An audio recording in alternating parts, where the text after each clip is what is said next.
तर आज मी डब्यासाठी म्हणजेच टिफिनसाठी अगदी कमी वेळामध्ये सोप्या पद्धतीने होणारी चवदार टेस्टी अशी खमंग मसाला भेंडी बनवून दाखवणार आहे। ह्या पद्धतीने अशा सोप्या पद्धतीने ही मसाला भेंडी एकदा नक्की ट्राय करून बघा। टिफिनसाठी तरी स्पेशली खूप मस्त भाजी आहे। इकडे बघू शकता चटपटीत आणि चवदार अशी ही स्पायसी मसाला भेंडी नक्की ट्राय करून बघा। तर ह्याला लागणारं साहित्य आणि बनवायची एक छोटीशी कृती आपण व्हिडिओमध्ये बघूया। तर चला, इकडे मी पाव किलो म्हणजेच 250 ग्राम अशा भेंड्या घेऊन आले। याच्यामधला आपला तुम्हाला जितक्या पण टिफिनला लागतील टिफिनसाठी तेवढा काढून घ्यायच्या। आता मी हे थोड्याशा भेंड्या काढून घेते।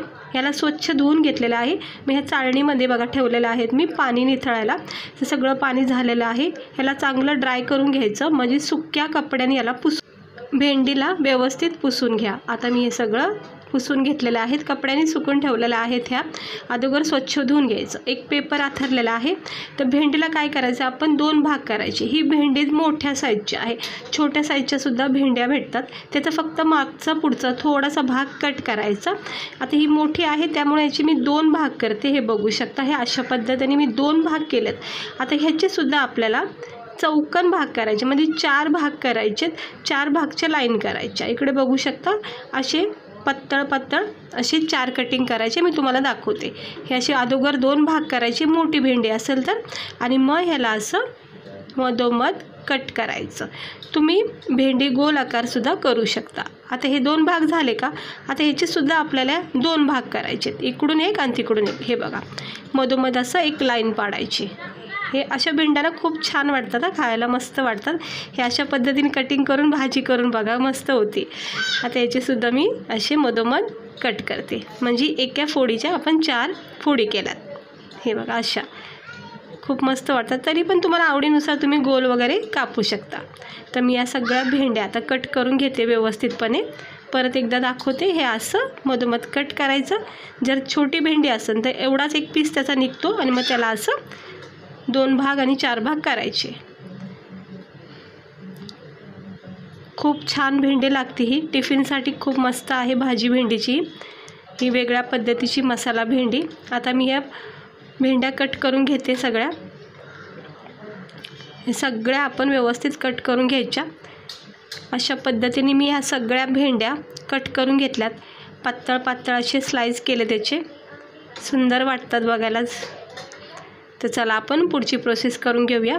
भेंडीला काही भाजायचं वगैरे नाही। इकडे पॅनमध्ये थोडं तेल तापत ठेवायचं। सुरुवातीला 1 चमचा जिरे टाकलेले आहेत। ह्याला तुम्ही लसूणी भेंडीसुद्धा बोलू शकता, कारण आपण याच्यामध्ये लसूण वापरणार आहोत। तर जिरे थोडेसे तडतडून झाले की मग आपण याच्यामध्ये एक बारीक चिरलेला कांदा टाकायचा। थोडेसे जिरे तडतडून घेते। एक मोठा बारीक चिरलेला कांदा मी इथे वापरते। टमाटा वगैरे वापरायची आवश्यकता नाही आहे, कारण टमाट्याला कसं पाणी सुटलं जातं, त्यामुळं भेंडीमध्ये एक चिकटपणा तयार होऊ शकतो। त्यामुळं स्पेशली मसाला भेंडी जेव्हा बनवत असतात त्यावेळेस टमाटर स्किप करा। तर इकडे कांदा चांगला परतून घेते। ह्याला थोडासा याच्यामधला कच्चापणा निघून गेला, रंग चेंज झाला की मग आपण याच्यामध्ये भरपूर अशा लसणाच्या बारीक बारीक पाकळ्या कापून टाकायच्या। हे बघा, आता ही लसूणी भेंडीसुद्धा ह्याला बोलतात, कारण याच्यामध्ये आपण भरपूर लसूण वापरला जातो, आणि लसणाचा जो फ्लेवर जो अर्क उतरतो ना भाजीमध्ये, त्याची टेस्ट म्हणजे एकदमच एकच नंबर लागते इतर भेंडीच्या भाजीपेक्षा। ह्या अशा पद्धतीच्या भेंडीच्या भाजीमध्ये खूप छान चव येते। तर आता बघा चांगला लसूण आणि कांदा जिरे परतून झालेला आहे, रंग चेंज झाला आहे, आणि लसूणसुद्धा आता आपला चांगला परतला आहे। आता आपण ह्या स्टेजवर काही मसाले टाकायचे। ही लसूणी भेंडी असते ना, ही लाल मसाल्याचीच होती।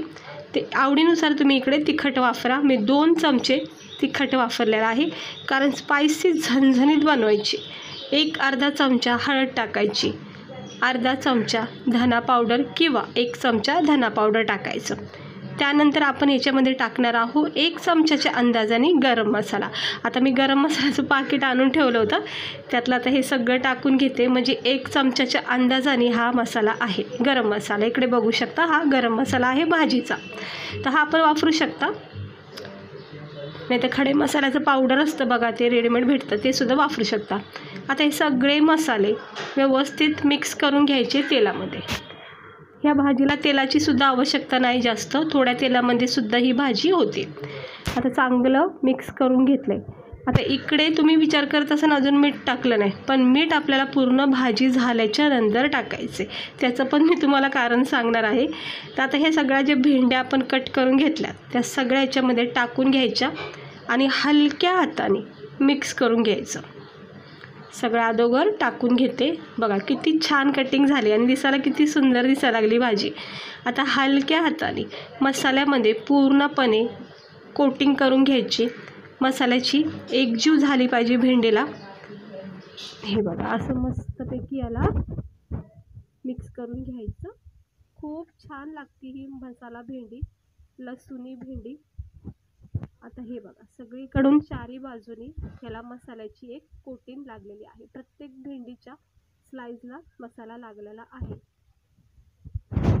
हे असं व्यवस्थित मिक्स करून घ्यायचं आणि मग आता आपण ह्याच्यामध्ये टाकायचं आहे चवीनुसार मीठ. आता मी याच्यात टाकते चवीनुसार मीठ. आता हे चवीनुसार मीठ हे नंतर मी का टाकलं, कारण की भेंडीला आपण भाजलेलं नाही आहे, त्यामुळं काय होतं, जर सुरुवातीलाच टाकलं असतं ना मसाल्यामध्ये मीठ, तर मिठाला कसं पाणी सुटतं. कुठल्याही भाजीला जर मीठ लावलं तर लगेच त्याला पाणी सुटतं आणि भेंडीमध्ये जर मसाला टाकला असतं ना मीठ, तर त्याला लगेच पाणी सुटलं असतं आणि मग भेंडी काय अशी चिकट चिकट लाळूच झाली असती. ही अशी मोकळी सुटसुटीत दिसली नसती. तुम्ही पाहू शकता किती मोकळी सुटसुटीत भेंडी दिसते. एक फक्त नॉर्मल एक वाफ घ्यायची आणि मिक्स करून घ्यायचं. आता मीठ वगैरे, त्यामुळं भेंडीची भाजी मसाला भेंडी ज्यावेळेस पण करतात त्यावेळेस मीठ हे शेवटला टाका. आता हे सगळं मिक्स करून घेते, एक वाफ दिली. आता आपण याच्यामध्ये टाकणार आहोत 2 चमचे शेंगदाण्याचा बारीक कूट. मस्तपैकी मिक्सरमध्ये किंवा उखळमध्ये बारीक करून घ्यायचे शेंगदाणे आणि 2 चमचे याच्यामध्ये शेंगदाण्याचा कूट टाकायचा. हे बघा 1 किंवा 1.5 किंवा 2 चमचे भाजीच्या क्वांटिटीनुसार तुम्ही इथे 2 चमचे शेंगदाण्याचा कूट वापरा. तर बघा किती मस्त आपली ही चटपटीत झणझणीत अशी ही मसाला भेंडी तयार होत आहे. फक्त आणि फक्त 5च मिनिटामध्ये तुम्हाला ही भाजी टिफिनसाठी तयार होणार आहे. आता चांगलं सगळं साहित्य आपण मिक्स केलेलं आहे. झाकण ठेवायचं आणि भेंडीचा कच्चापणा थोडासा दूर करायचा. शेंगदाण्याचं कूट टाकल्यामुळं खाता वेळेस शेंगदाण्याचा एक क्रंचीपणा जाणवतो, खाता वेळेस मस्त वाटतं. आता झाकण ठेवलेलं आहे, वाफ तयार झालेली आहे आणि पाहू शकता तुम्ही आपली ही भेंडी किती मस्त झालेली आहे. अगदी ड्राय अशी गिळगिळ वाटत नाही, म्हणजे अशी लाळूस वाटत नाही, अगदी मोकळी सुटसुटीत झालेली आहे. तर मस्त मिक्स केलेलं आहे. परत एक वाफ घ्यायची, म्हणजे वाफ द्यायची आणि मग गॅस बंद करायचा, कारण अगदी गाळ नको व्हायला, थोडासा याच्यामध्ये क्रंचीपणा भेंडीचा राहिला पाहिजे. हे बघा आता झालेले आहे भाजी पूर्णपणे तयार आणि भेंडीचा क्रंचीपणा तुम्ही बघू शकता तसा ठेवलेला आहे, म्हणजे जास्त आपण याला गाळ केलेला नाही, जास्त वाफ द्यायची नाही, म्हणजे ह्यानी मोकळी सुटसुटीत सुद्धा मग भेंडी राहते. आता सगळ्यात शेवटला थोडा आमचूर पावडर टाकू शकता किंवा असं थोडासा 2-4 थेंब लिंबाचा रस टाका. इतकं छान चटपटी स्वाद येतो आणि सगळी चव बॅलन्स होती यानी, तर खूप मस्त वाटतं. नक्की थोडासा लिंबाचा रस किंवा चिमूटभर चाट मसाला आमचूर पावडर टाकून बघा ह्या भाजीमध्ये, अप्रतिम चव लागते. आता मिक्स झालेला आहे. तर झाली बघा आपली ही डब्यासाठी चटपटीत झणझणीत अशी ही मसाला भेंडी. पाहता क्षणी भूक वाढलेली आहे. सकाळ सकाळ टिफिनला तुम्ही खूप सोप्या पद्धतीने ही भाजी बनवू शकता. तर कशी वाटली आपली ही मसाला भेंडीची रेसिपी, खास टिफिनसाठी दाखवलेली आहे. हे बघा मस्त झाली. चला गरमागरम आपण याला प्लेटमध्ये सर्व करूया. तिकडे बघू शकता अशी झणझणीत तिखट स्पायसी थोडासा लिंबाचा स्वाद असल्यामुळं चटपटीत अशी ही मसाला भेंडी. लसणाचा एक छान फ्लेवर दिला आहे, लसुणी भेंडीसुद्धा याला बोलू शकता, म्हणजे खूप छान चव ह्या भाजीला उतरते. टिफिनमध्ये जर अशी भाजी खायला असेल तर तुम्ही विचार करू शकता आपल्याला भूक किती लागेल आणि खाता क्षणी भूक शांत होईल आणि नेहमी नेहमी भाजी तुम्हाला करावीशी वाटेल, इतकी मस्त वाटते खायला. फक्त रात्री ना झोपता वेळेसच भेंड्या वगैरे कट करून ठेवल्या की सकाळी फक्त फोडणी द्यायची.